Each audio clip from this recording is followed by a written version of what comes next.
राहुल गांधी को supreme court की फटकार पर उनकी बहन प्रियंका गांधी की यलगार अब सामने आ रही है। एक दिन पहले ही सुप्रीम कोर्ट ने नेता विपक्ष और कांग्रेस सांसद राहुल गांधी को लेकर एक बड़ी टिप्पणी की थी।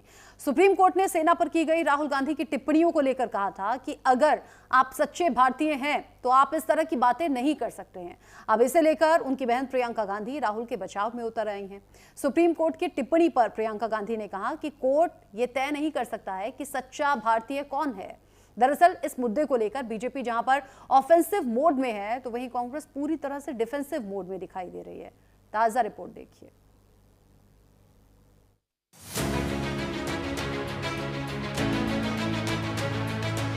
चीन को लेकर सवाल उठाने वाले राहुल गांधी की टिप्पणी पर एक दिन पहले सुप्रीम कोर्ट से उन्हें नसीहत मिली थी।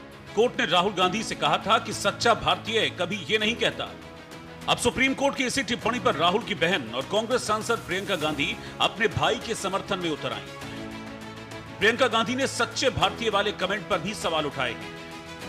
प्रियंका गांधी ने संसद परिसर में मीडिया कर्मियों से बात करते हुए कहा कि माननीय जज ये तय नहीं कर सकते कि सच्चा भारतीय कौन है। प्रियंका ने कहा कि विपक्ष के नेता का काम है सरकार को चुनौती देने के लिए सवाल पूछना, ये उसका कर्तव्य है।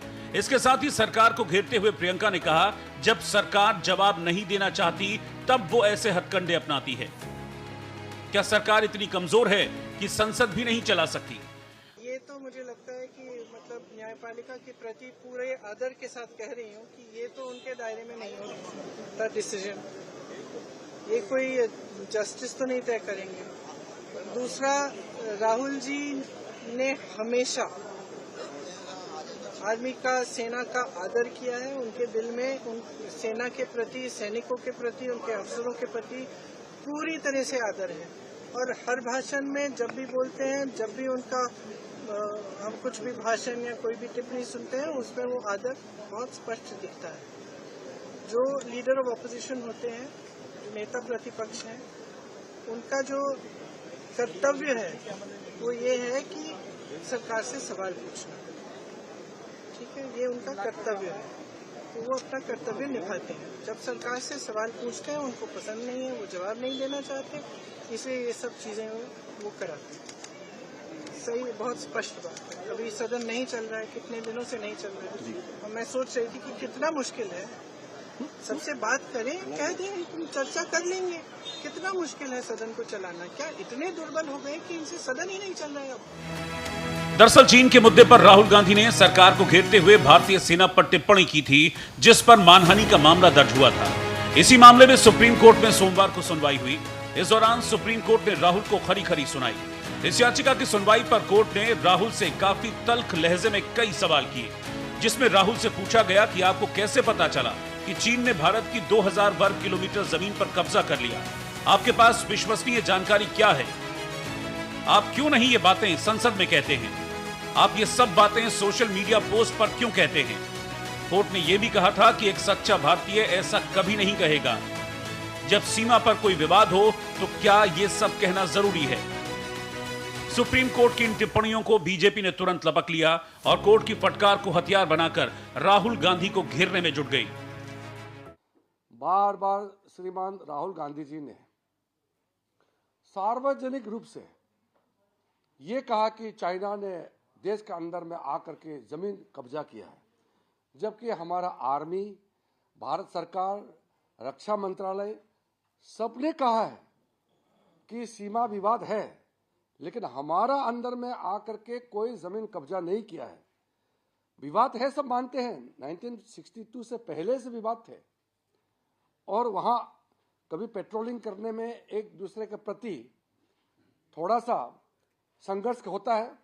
आप लोगों ने वीडियो में भी देखा होगा, चाइनीज आर्मी और इंडियन आर्मी के बीच में झड़प भी होता है, क्योंकि वो डिमार्केटेड नहीं है। लेकिन 2000 किलोमीटर, 2000 वर्ग किलोमीटर कब्जा कर दिया बिना तर्क कहने से। हम लोगों ने तो बार बार राहुल गांधी जी को कहा कि बिना तर्क के देश के खिलाफ बात मत करो, हमारा तो सुनता नहीं हुआ। इसलिए आज सुप्रीम कोर्ट ने जो फटकार लगाया, अब तो चुप होना चाहिए। संवैधानिक संस्था सर्वोच्च न्यायालय राहुल गांधी की भारतीयता पे इतना गंभीर कमेंट करता है, हर देशवासी आहत है। एक भारतीय अपनी सेना के लिए जो पूरे विश्व में सबसे वीर है, कैसे कह सकता है कि वो चीनी सेना से पिट रही है। दरअसल 9 दिसंबर 2022 को भारत जोड़ो यात्रा के दौरान राहुल ने कहा था कि चीन ने भारतीय सीमा की 2000 वर्ग किलोमीटर जमीन पर कब्जा कर लिया है। चीन के सैनिकों ने 20 भारतीय सैनिकों को मार गिराया है और वो अरुणाचल प्रदेश में हमारे सैनिकों की पिटाई कर रहे हैं। लेकिन भारतीय मीडिया इस बारे में कोई सवाल नहीं पूछेगी, ये कहते हुए उन्होंने सरकार को घेरा था। पूछेंगे मगर चाइना के बारे में एक सवाल नहीं पूछा जाएगा। जिन्होंने 2000 स्क्वायर किलोमीटर हिंदुस्तान का उठा लिया, जिन्होंने हिंदुस्तान के 20 जवानों को शहीद किया, जो हमारे जवानों को अरुणाचल प्रदेश में पीट रहे हैं, मैंने कहा हिंदुस्तान की प्रेस मुझसे इनके बारे में एक सवाल नहीं पूछेगी। हालांकि ये कोई पहला मौका नहीं था जब राहुल ने चीन को लेकर इस तरह के दावे किए। इसके बाद भी राहुल ने कई बार चीन के कब्जे में भारत की जमीनें होने के दावे किए थे, जिनका कोई ठोस आधार नहीं था। हम आपको बताते हैं कि राहुल गांधी ने कब कब चीन को लेकर बयान दिए। अप्रैल 2025 को राहुल गांधी ने कहा था 4000 वर्ग किलोमीटर जमीन चीन ने छीनी। फरवरी 2025 को राहुल गांधी ने कहा था 4000 वर्ग किलोमीटर जमीन पर चीन कब्जा करके बैठा है। सितंबर 2022 में राहुल ने कहा था कि चीन ने भारत की जमीन छीन ली है। अगस्त 2023 में राहुल बोले चीनी सेना ने लद्दाख में भारत की जमीन छीन ली। अगस्त 2023 में ही राहुल ने यह कहा कि चीन ने हजारों किलोमीटर जमीन हड़प ली। दिसंबर 2022 में भी राहुल गांधी ने चीन के द्वारा 2000 वर्ग किलोमीटर जमीन कब्जा किए जाने का आरोप लगाया था। दिसंबर 2022 में ही राहुल ने कहा था 20 भारतीय सैनिक मारे गए, अरुणाचल में सैनिकों को पीट रहे हैं। इसी बयान पर सुप्रीम कोर्ट ने फटकार लगाई। अगस्त 2020 को राहुल ने कहा था मुझे चिंता है कि चीनी आज भी हमारे इलाके में बैठे हैं। चीन के मसले पर राहुल की टिप्पणी उन्हें सुप्रीम कोर्ट के सवालों के घेरे में ला चुकी है। इस मुद्दे को लेकर बीजेपी जहां आक्रामक है, वहीं कांग्रेस पूरी तरीके से डिफेंसिव मोड में है। इंडिया गठबंधन की बैठक में भी इन मुद्दों को उठाया गया। इंडिया गठबंधन की बैठक में सुप्रीम कोर्ट के जस्टिस की तरफ से राहुल गांधी पर की गई टिप्पणी पर चर्चा हुई। सभी नेता इस बात पर सहमत हुए कि ये टिप्पणी राजनीतिक दलों के लोकतांत्रिक अधिकारों के खिलाफ है। बैठक में नेताओं ने माना कि राहुल पर जज की टिप्पणी गैर जरूरी थी। विपक्ष के नेता का राष्ट्रीय हित के मुद्दों पर टिप्पणी करना उनका कर्तव्य है, खासकर जब सरकार सीमाओं की रक्षा में विफल रहती है।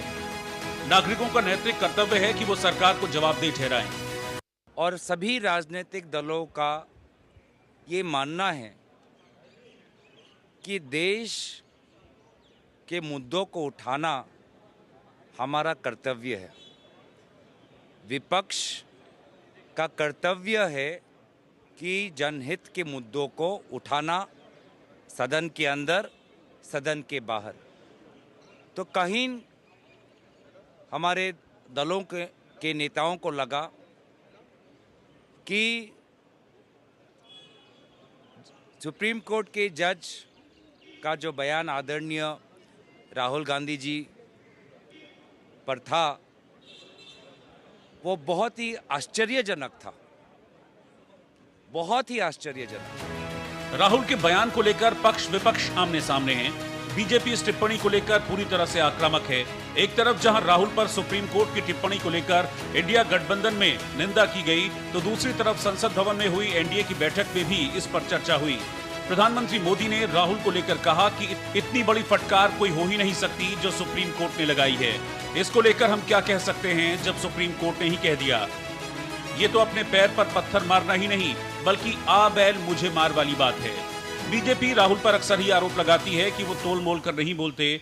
अब जब सुप्रीम कोर्ट ने भी यही बात दोहराई तो बीजेपी के लिए ये किसी संजीवनी से कम नहीं था। यानी कोर्ट की फटकार पर सियासत धुआंधार हो रही है। न्यूज इंडिया के लिए सोनू झा की रिपोर्ट।